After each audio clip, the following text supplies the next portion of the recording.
it's still for many people unimaginable.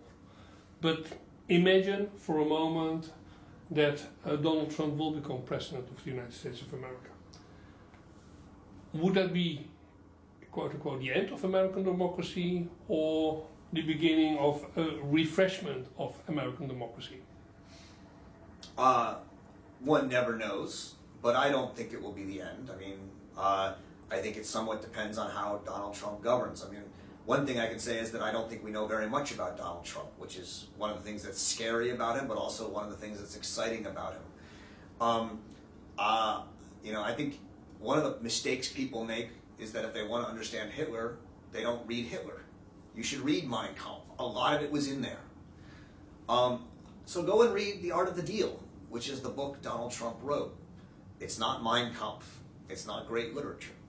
But I think you can see page by page, step by step, what he's doing as a presidential candidate.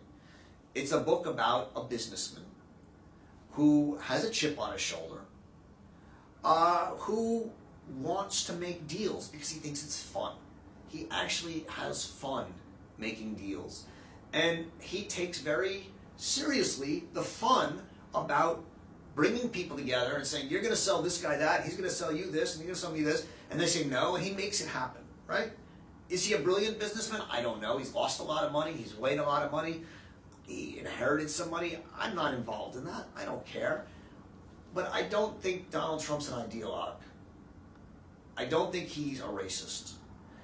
I don't think we're going to have a terribly ideologically racist country if Donald Trump is our president.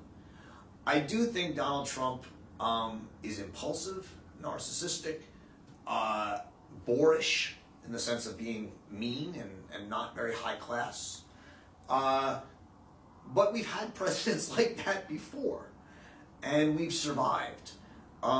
I mentioned the president that I think Donald Trump will most remind people of if he becomes president is Andrew Jackson.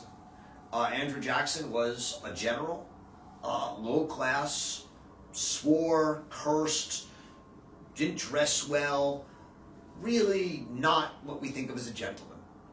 And yet he was one of the most powerful and most important presidents in the history of America. He's the one who really made America into democracy. Prior to Andrew Jackson, you know, America was a federal republican, constitutional republic, and Jackson started the political parties as real political forces, and he started fundraising. He was the beginning of fundraising for politics in the United States. He was the beginning of a populist, democratically elected president who just terrified the elites of this country, terrified them, and hated them, and they hated him. And he did away with the Federal Reserve, the National Bank of the United States, currently the Federal Reserve, against all their objections. When the Supreme Court told him that he couldn't kick the Indians, Native Americans, off their land, he said, let the Supreme Court and their army stop me. He basically governed as a populist, democratic tyrant. And yet, he was probably the most popular and democratic president we've had. We survived that. My hope is that Trump wouldn't be that bad and we'd survive him too.